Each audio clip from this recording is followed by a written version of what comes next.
lição, sentir o que se passa em nosso coração, acreditar sempre no bem que se pensa e se faz,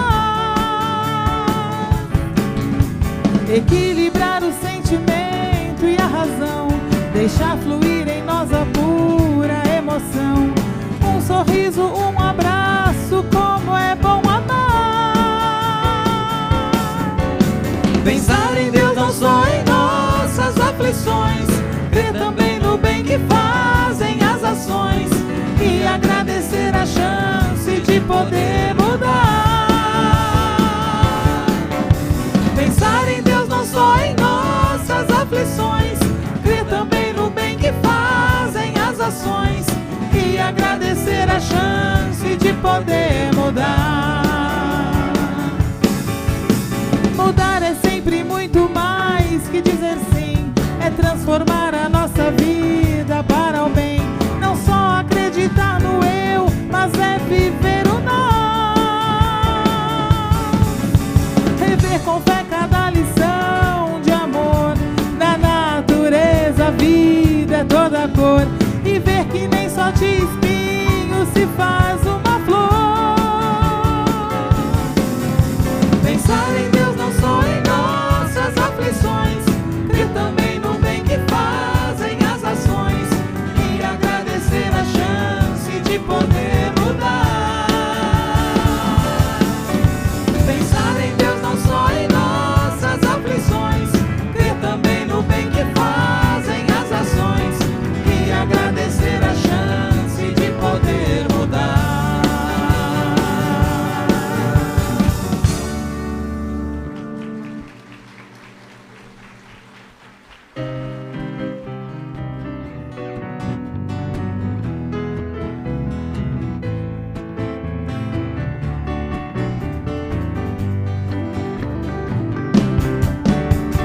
Buscas na vida um caminho de felicidade, trilhas na terra para encontrar a verdade. Sentes por vezes que só errou e pensa em parar. Eu te digo, amigo, por estar na terra já és feliz. Pense nos santos, quantos sofreram para professar a sua fé naquele que a todos pode salvar. E não desistas, pensa que podes e mais poderás crescer em virtudes e as oportunidades vão se renovar. Abra seu coração, vem me dê a mão, juntos como irmãos, fazer de nossas vidas caminho seguro de evolução. Sempre haverá problemas na caminhada e a solução está na decisão pensada de seguir em frente juntos com Jesus. Abra seu coração, vem me dê a mão, juntos como irmãos, fazer de nossas vidas caminho seguro de evolução. Sempre haverá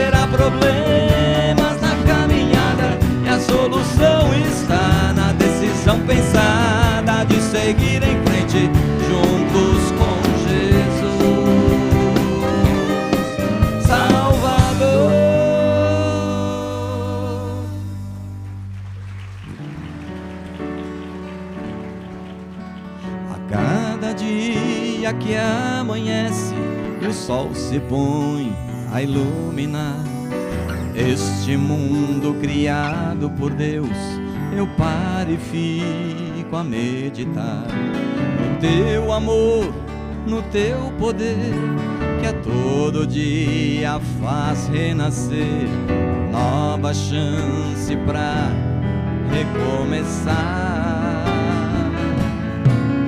para que o ser a cada dia ao buscar o bem conseguiria, por amor de Deus, se transformar. Eu digo aleluia, meu Senhor, encontrei no teu amor a força que preciso para caminhar. Eu digo aleluia, meu Senhor, contigo eu venço a minha dor. Em ti eu descobri o que é amar, o que é amar.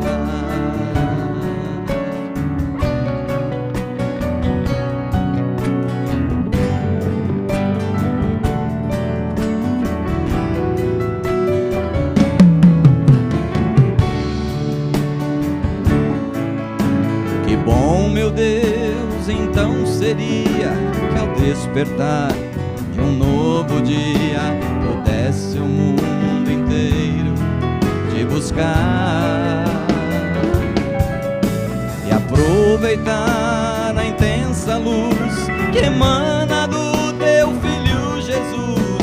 Meu Deus, a paz o mundo iria encontrar pra caminhar. Eu digo aleluia, meu Senhor, encontrei no teu amor a força que preciso para caminhar. Eu digo aleluia, meu Senhor, contigo eu venço a minha dor. Em ti eu descobri o que é amar. Em ti eu descobri o que é amar. Em ti eu descobri o que é amar.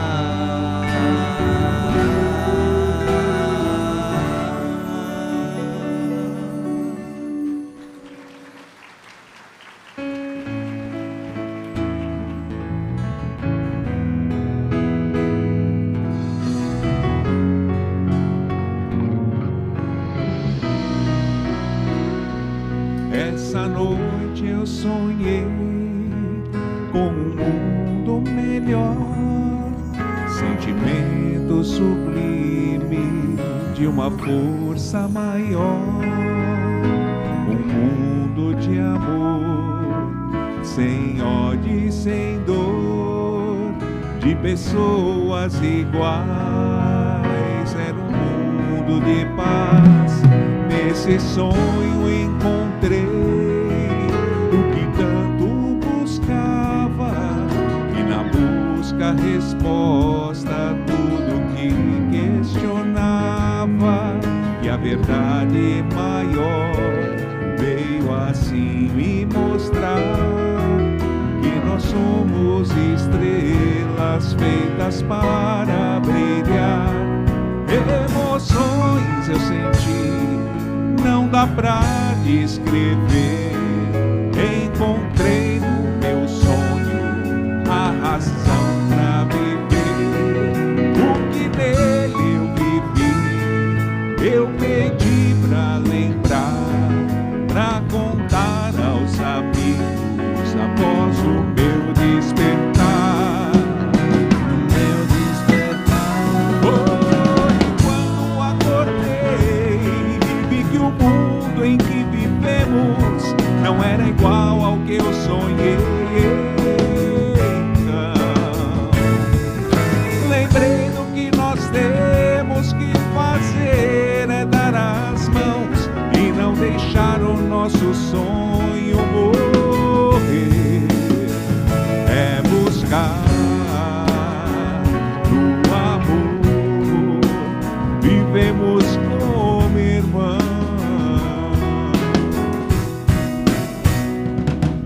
nesse sonho encontrei o que tanto buscava, e na busca resposta a tudo que questionava, e a verdade maior veio assim me mostrar que nós somos estrelas feitas para brilhar. Emoções eu senti, não dá pra descrever. Encontrei no meu sonho a razão pra viver. O que nele eu vivi, eu pedi pra lembrar, pra contar aos amigos após o meu despertar. Oh, e quando acordei e vi que o mundo em que vivemos não era igual ao que eu sonhei, então lembrei do que nós temos que fazer, é dar as mãos e não deixar o nosso sonho morrer, é buscar no amor, vivemos como irmãos. Lembrei do que nós temos que fazer, é dar as mãos e não deixar o nosso sonho morrer, é buscar no amor, vivemos como irmãos.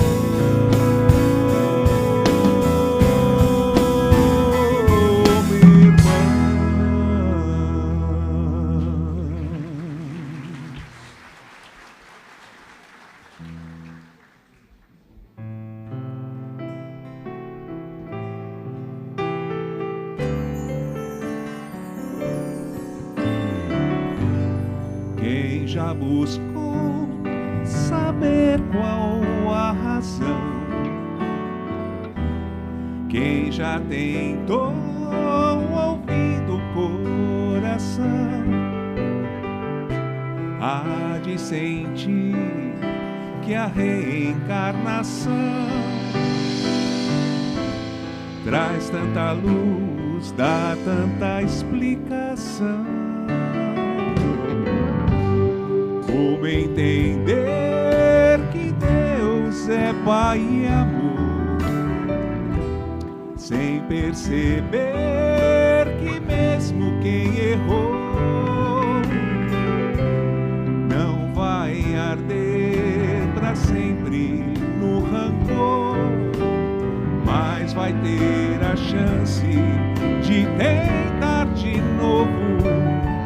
Se Jesus pra moça diz, não sou eu o teu juiz, não há pedras que impeçam na de ser feliz. Renascer junto com a luz do sol, ter um dia pra brilhar, cada novo amanhecer é um convite pra crescer, como a vida de quem vem pro mundo pra vencer. Renascer junto com a luz do sol, ter um dia pra brilhar, cada novo amanhecer é um convite pra crescer, como a vida de quem nasce pra vencer.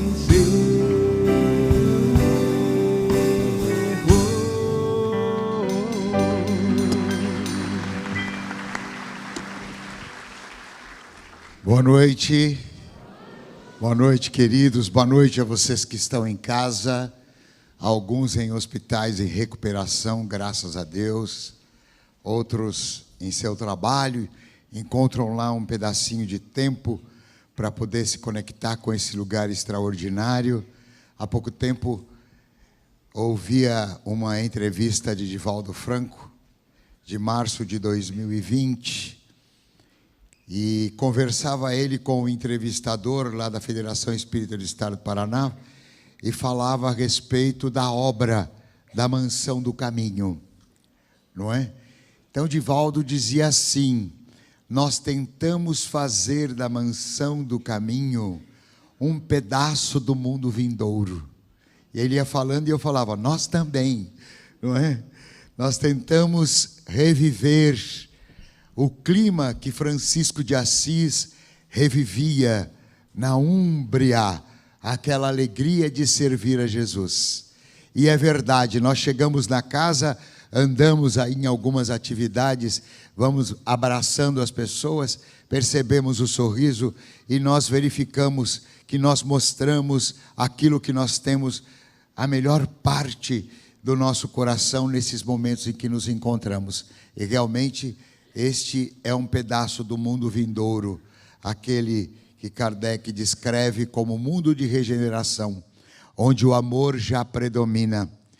E a nossa expectativa é que sempre essa força que nós captamos aqui, através da nossa conversa, do abraço, desse clima extraordinário, possa prolongar-se para a nossa vida e que a gente contribua para que a vida, onde moramos, onde vivemos, comece a se transformar também nesse mundo amoroso.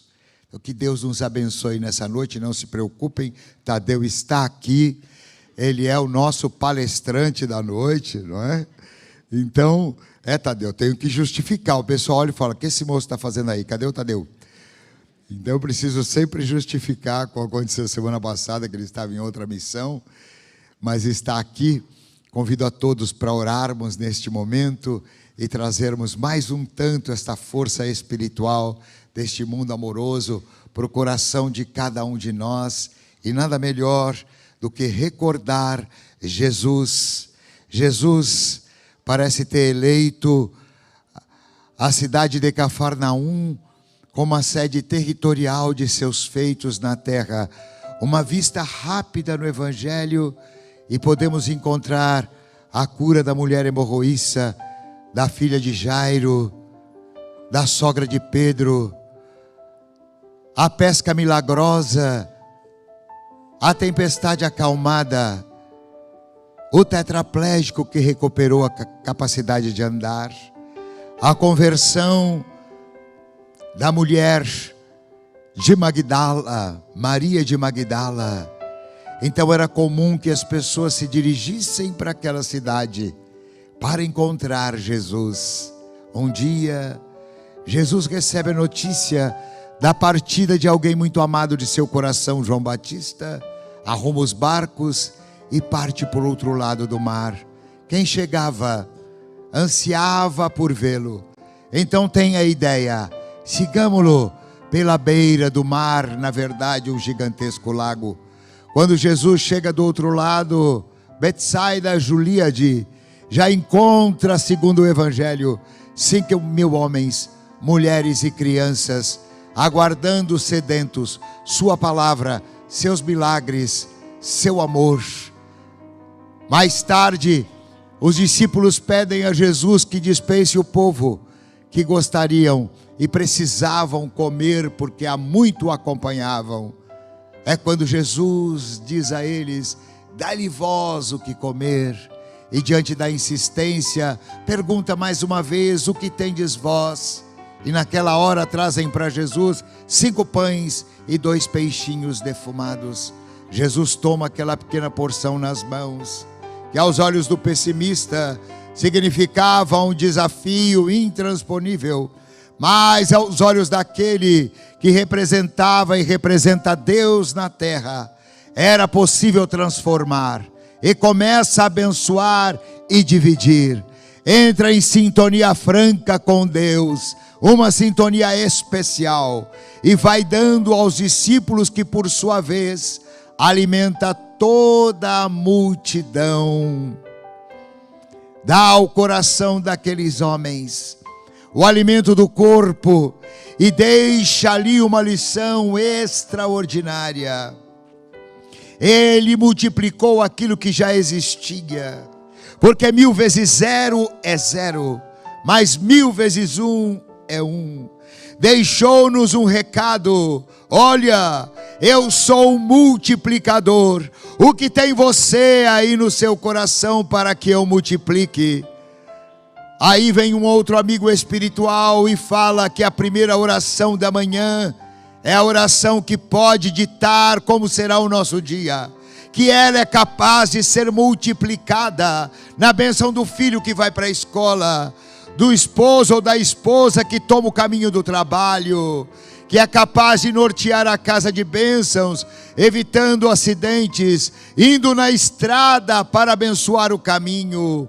Então faz todo sentido aquele momento de Jesus, entre tantas outras interpretações, que ele é o elemento multiplicador, e que numa noite como esta, procura no coração e no pensamento de cada um de nós, pensamentos positivos, coração iluminado, para que ao toque do seu amor, ele transforme esta luz numa luz superior.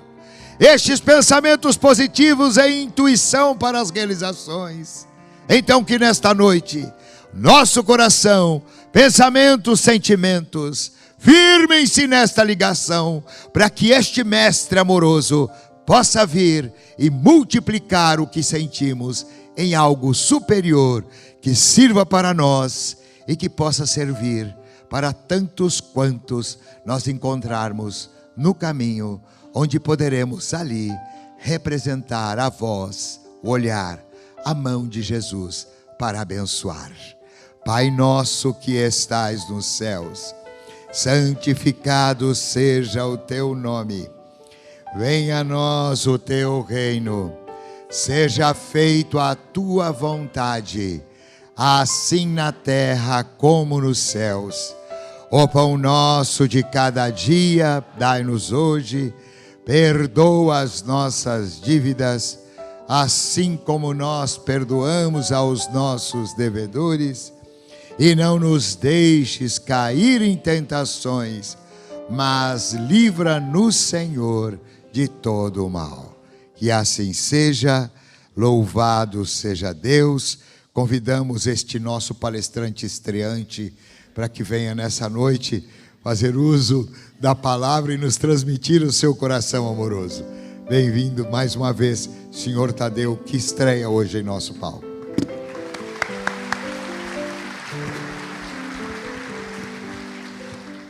Boa noite. Tim, eu não sei o que você falou aqui semana passada, porque vieram assim, nossa, que bom que eu te vi, né? Ontem, aliás, a pessoa veio, que bom que eu te vi, por quê? Não, porque o Tim falou do jeito que falou, parecia que você tinha morrido. Eu não sei o que você falou. Ixi, acho que já pensaram que eu tinha desencarnado.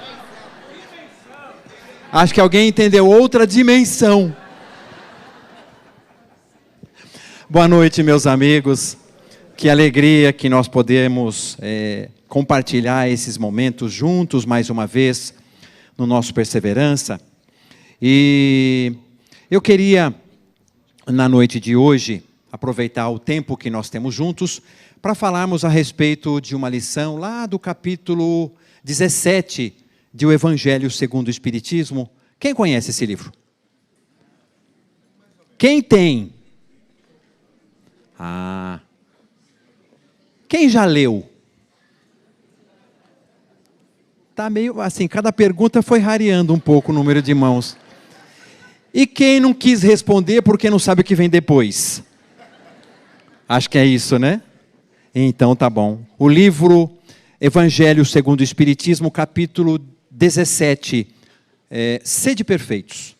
Mas eu queria, antes de nós entrarmos naquilo que a gente preparou para falar na noite de hoje, que cada um de nós, neste momento, pudesse responder a uma questão, que é uma questão bem importante, a fim de que nós possamos desenvolver a nossa conversa de hoje. De 0 a 10, quanto Jesus representa na sua vida? De 0 a 10, quanto Jesus representa na sua vida? Vocês foram bem rápidos para responder. Mas quando eu faço essa pergunta, ela tem um significado assim, daquilo que cada um de nós conhece de Jesus. Quanto que a nossa relação com Ele efetivamente tem dirigido a nossa vida. E aí talvez a gente já comece a pensar um pouco mais.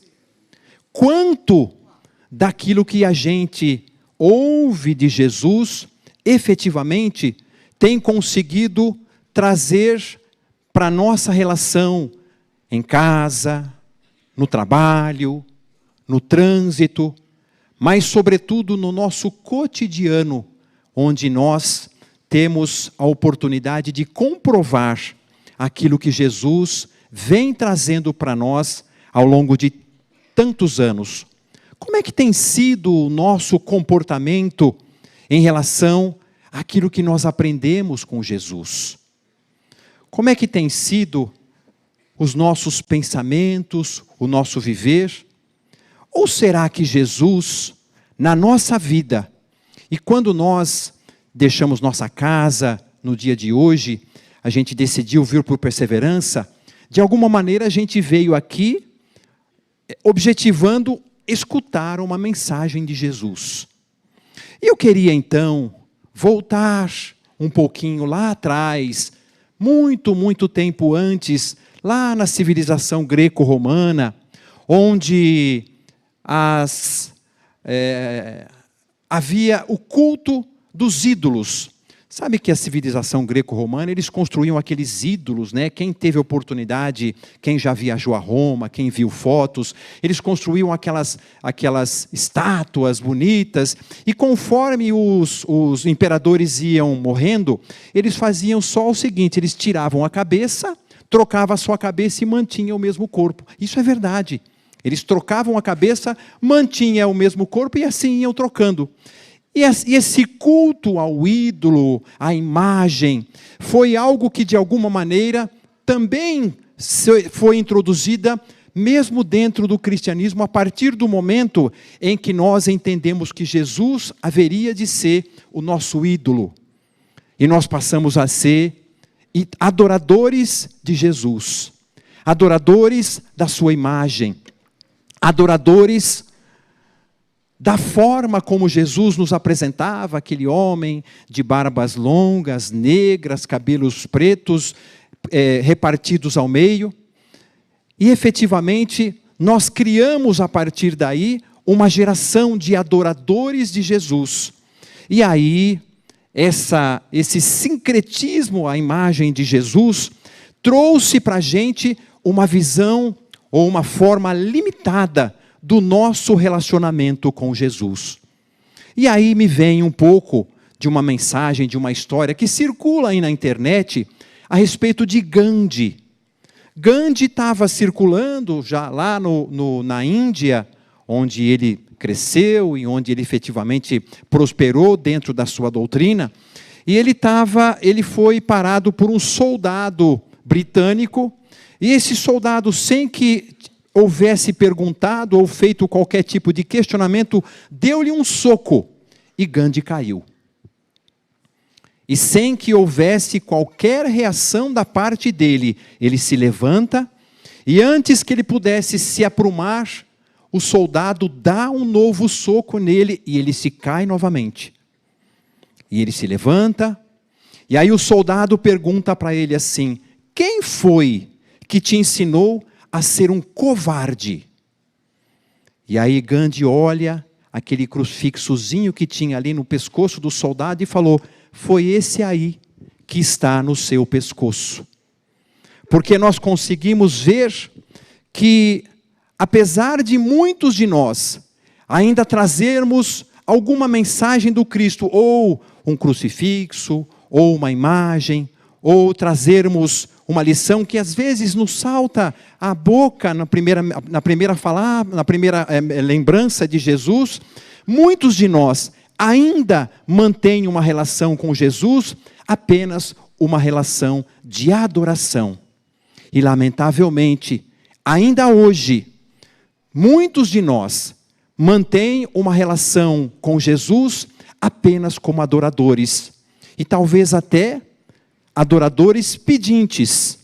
Porque o que acontece muitas vezes é que nós adoramos a Jesus, mas lembramos de pedir a Ele quando nós vamos fazer a cirurgia, quando nós vamos fazer a prova, ou quando nós estamos com um saldo bancário bonito, só que com um sinal negativo na frente. Aí a gente lembra de Jesus. Quando no final a gente precisa fazer com que essa relação com Ele seja uma relação mais aprofundada. Adorar Jesus tem problema? Não tem problema, eu adoro também, eu acho que todos nós adoramos. No entanto, é muito problema sim, quando essa relação, ela se resume a somente adorá-lo e não a entendê-lo. Então, nós vamos voltar ainda antes de Jesus, lá na China milenária, muitos anos antes de Jesus, 500 anos precisamente, e vamos ouvir uma mensagem de Confúcio, que era um filósofo chinês. E Confúcio, durante toda a sua vida, ele desenvolveu uma filosofia, uma busca do ser humano integralmente perfeito. E ele tinha, aliás, ele deixou isso como legado, uma filosofia do caminho e da verdade. E dentro da filosofia de Confúcio, ele tem lá o Shun.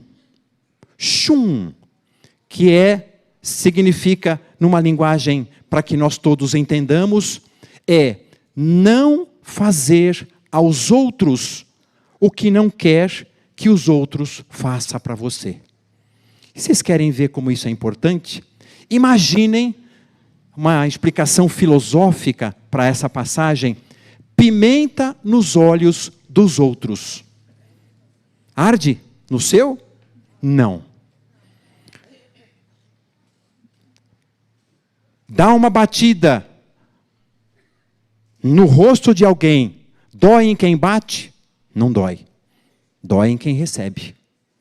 Então, Confúcio, ele desenvolve a filosofia do entendimento de saber, do entendimento de que, se eu não quero para mim, eu também não devo fazer aos outros.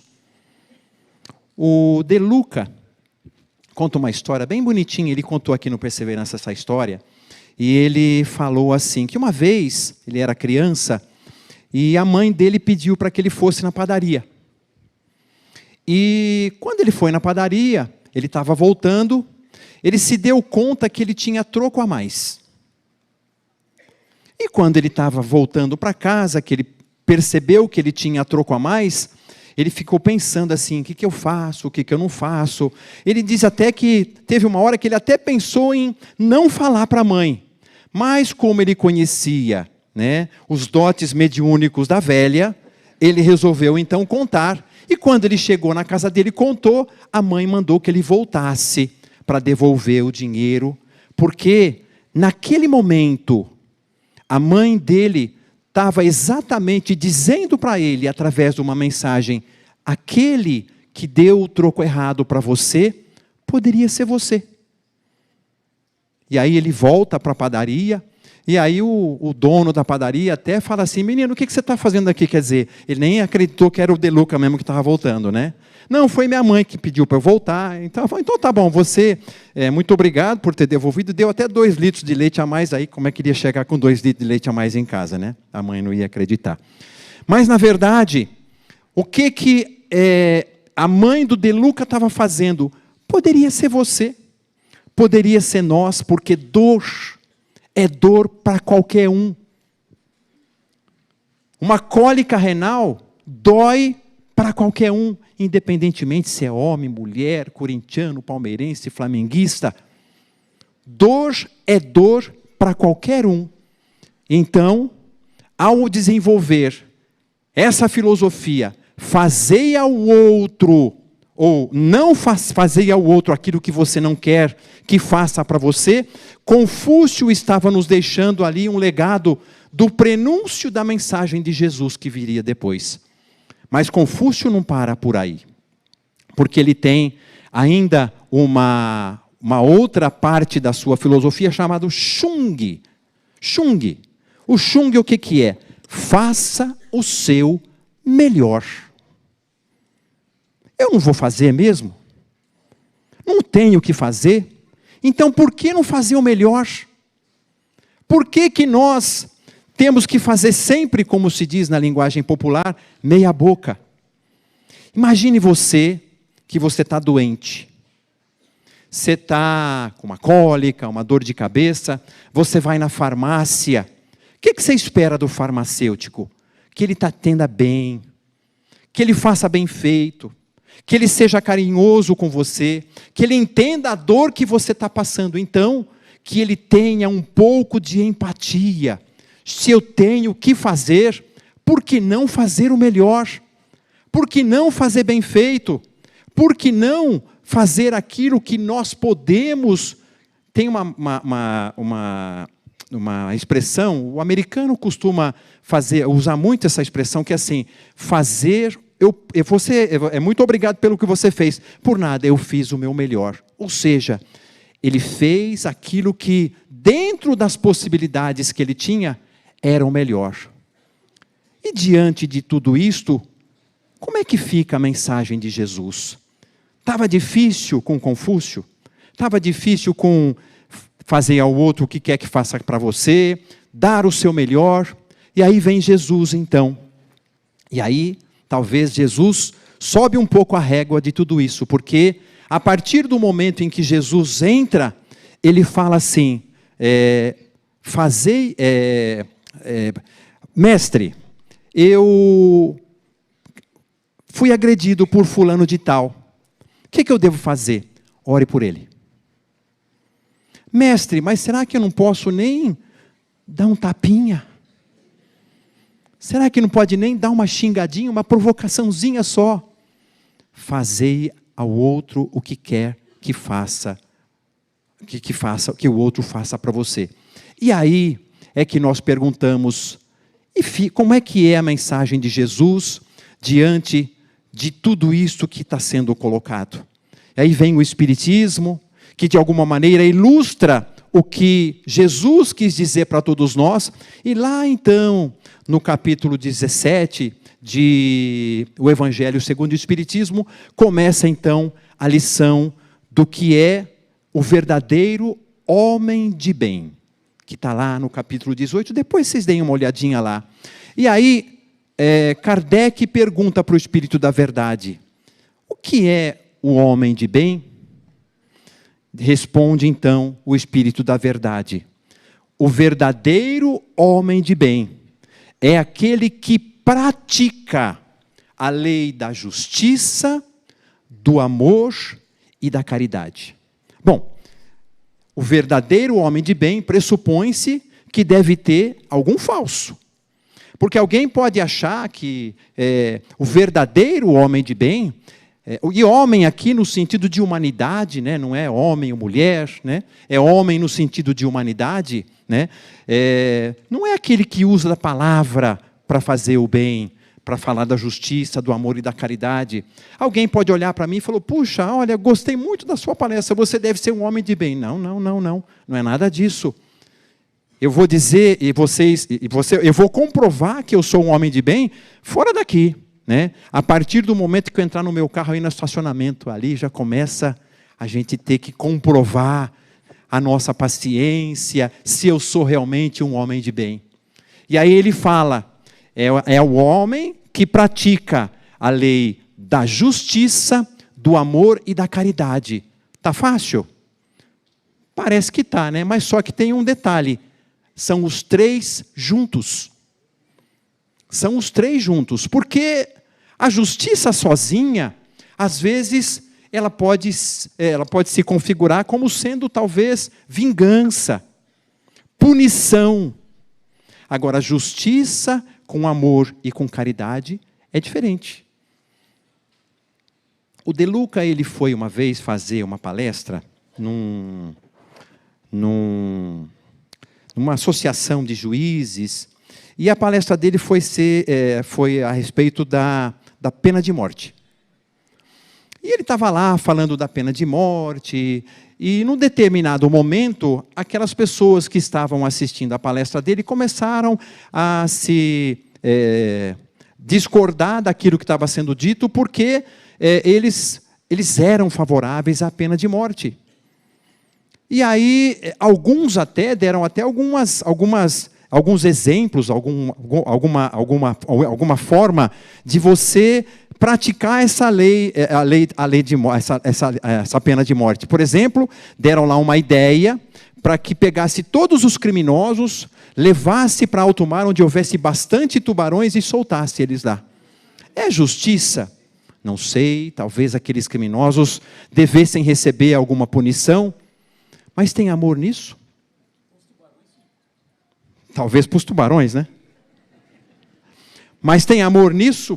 Nenhum. Então, ou quando a gente pratica só o amor e sem justiça, talvez a gente esteja escondendo alguém, protegendo alguém. Um filho que muitas vezes é apanhado fazendo alguma coisa que não deve, né? Que de repente a gente vai lá e quer de alguma maneira dar um jeito, né? Deixa para lá, seu delegado, solta ele, né? Tem amor nisso? Tem, mas tem justiça? Talvez não. Então, o verdadeiro homem de bem é aquele que pratica a lei de justiça, de amor e caridade ao mesmo tempo. E aí, meus amigos, a prática da lei da justiça, ela pressupõe interações, 3 interações básicas, mas fundamentais para que a gente consiga efetivamente reproduzir na nossa vida o que Kardec tentou nos dizer através da leitura do Livro dos Espíritos. A primeira, né? A relação que nós temos que manter com Deus é a primeira e a mais importante delas. Toda a nossa relação com Deus vai determinar as demais relações da nossa vida. A nossa relação com Deus vai determinar a nossa relação com a família, conosco próprios, vai definir tudo. E não sou eu quem está dizendo isso, é Hahnemann, o criador da homeopatia. Ele diz que a nossa relação com Deus determina todas as demais relações. E aí que está, né, aquela história dos 2 irmãos, que a gente muitas vezes ouve falar do filho pródigo, né, do irmão do filho pródigo. Na verdade, são 2 irmãos, né? Tem aquele que era ingrato e tem aquele que era egoísta. A segunda relação importante é a relação conosco próprios. E aí uma coisa muito importante, porque às vezes a gente não consegue ter uma relação apropriada conosco mesmos. E é por isso que muitas vezes a gente tem baixa autoestima. É por isso que muitas vezes a gente desiste da vida. Quem desiste da vida antes desistiu de si próprio. Quem está pensando em abandonar a vida, abandonou-se a si próprio antes. E é por isso que então cresce esse sentimento de baixa autoestima e ele então desiste. E por fim, a terceira relação é a relação com os outros. E essa relação com os outros pressupõe que nós tenhamos 3 coisas básicas.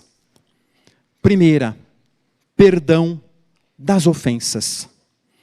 Porque por mais que você ame e por mais que te amem, nós feriremos e seremos feridos.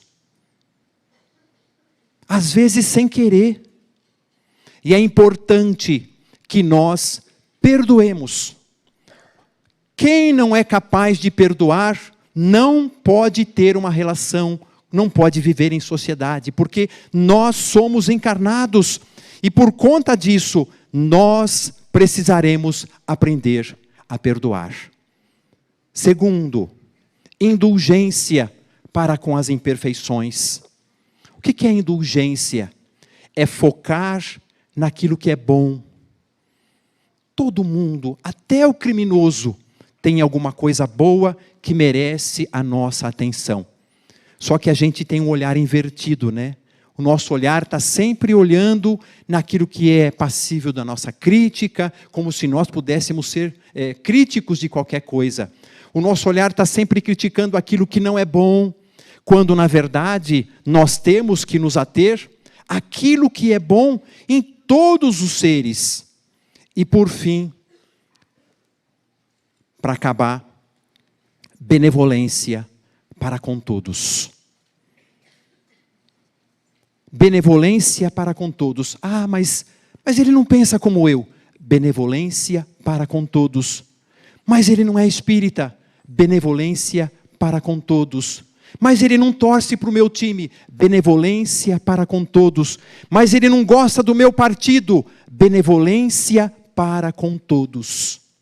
Independentemente da forma como essa pessoa age e pensa, benevolência para com todos.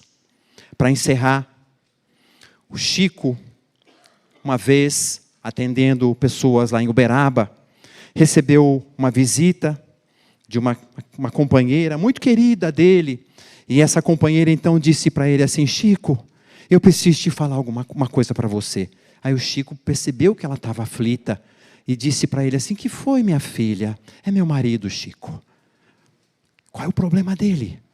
Meu marido, Chico, ele tem um problema. Mas qual o problema? Ele já pensou que, sei lá, que o cara tinha algum traficante, né? Chico, meu marido é um marido extraordinário. Mas ele é um homem maravilhoso. Ele é um pai sensacional. É um homem que faz tudo em casa. Chico, mas ele tem um problema. Mas qual é o problema dele, Chico? Ele não é espírita. Ele não é espírita, Chico, e eu não sei. Talvez, se fosse para nós, a gente fosse dizer assim para ela: filha, abandona esse homem. Arruma um espírita. Não importa se o espírita não for bom, né? Importa é que ele seja espírita. Só que o Chico tem um olhar diferente. Sabe o que ele respondeu para ela? Minha filha, ele é um bom homem, Chico, trabalhador, é uma pessoa que ele faz amigos por onde vai, ele é muito querido, ele é um bom pai, maravilhoso, Chico, ele é um pai extraordinário, ele é um ótimo trabalhador, Chico, o melhor que eu conheço, não tem nenhum melhor. Então, minha filha, ele não precisa de espiritismo. E aí, eu diria para vocês, o que eu falaria, emendando o que o Chico falou? Quem precisa? Ela. Então, o Chico sempre traz uma lição extraordinária. Meus amigos, relação com os outros pressupõe perdão das ofensas, indulgência para com todos e benevolência sempre, que é o que nós estaremos cumprindo se nós quisermos ser seres humanos, homens de bem, onde quer que estejamos. Muito boa noite.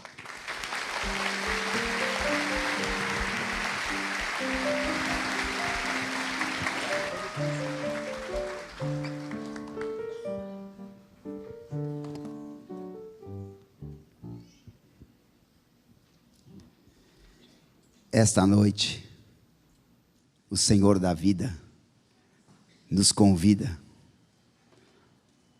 a nós refletirmos acerca de tudo quanto propiciou através das palavras do Tadeu nessa noite. E nós, sabedores da doutrina do Cristo em nós, vamos suplicar que o poder de Deus nessa hora possa se multiplicar como os pães, como os peixes, diante dos recursos desta casa nesta noite, que não percorre somente o nosso ser, a cada um de nós que estamos aqui ou conectados, mas o lar de cada um de nós, o nosso íntimo, porque o nosso Pai, Criador, conhece a cada um de nós profundamente, daquilo que necessitamos nesta noite, a fim de solucionar os nossos problemas, trazer a calmaria para as nossas dores, abrir os nossos caminhos, o nosso sentimento e o nosso coração, para que nós sejamos únicos no amor de Deus, no amor de Jesus.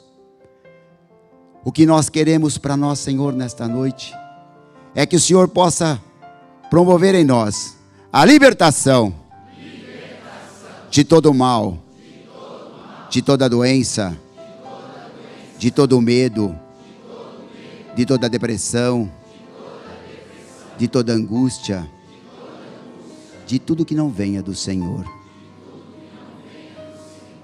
E assim, Senhor, diante dos teus recursos nessa noite, nós te pedimos que o Senhor possa estender as suas mãos poderosas e generosas sobre todos nós nesse instante, a fim de restabelecer os nossos centros de forças, para que nós possamos, Senhor, sentir a força do teu amor, a espargir coisas boas e positivas em nossa vida, em nossos caminhos, para que o nosso propósito, Senhor, de cristãos, possa ser uma vez mais nesta noite ser reavivado. E o Senhor que conhece a cada um de nós, permita, Senhor, nesta hora, que derrame sobre nós bênçãos de saúde, de cura, de bom ânimo, de equilíbrio, de amor, de prosperidade, de fé e de paz. Que nós possamos, Senhor, nessa noite, realinharmos a nossa relação contigo. E como disse o Tadeu, que nós possamos subir a régua e realmente reavaliarmos a nossa relação com Deus todos os dias, porque Deus nos possibilita todos os dias um novo amanhecer. Que a força e o poder de Deus seja em nós, hoje e sempre. Que assim seja. Vamos ficar de pé, por favor?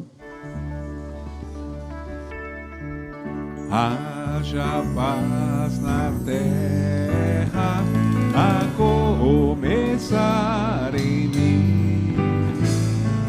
Haja paz na terra, a começar em mim. Irmãos, nós todos somos filhos do mesmo Deus. Juntos, pois, caminhemos na paz que vem do céu. A começar em mim, prometo ao meu Senhor, que a cada passo que eu der, e seja onde for, a cada momento estarei vivendo em plena paz e amor. Haja paz na terra, a começar em mim. Haja paz na terra, a começar em mim.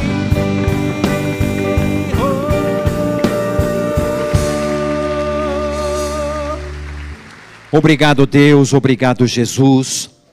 Obrigado, benfeitores espirituais, por todas as bênçãos derramadas sobre cada um de nós nesta noite, pelo carinho de Jesus para com todos nós, e sobretudo, nós queremos neste instante, Jesus, pedir que teu olhar uma vez mais se estenda aos teus irmãos, filhos de Deus, espalhados em todos os cantos da terra, especialmente onde haja uma guerra, onde haja um conflito, onde haja dor, onde haja pranto e ranger de dentes, que ali o Senhor se instale com bênçãos de saúde, de serenidade e paz.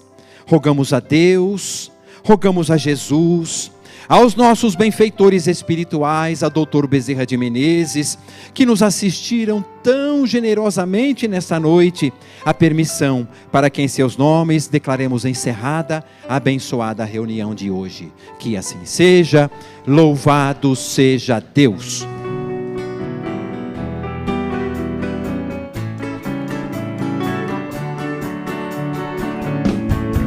Sing my woo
energia que está no ar.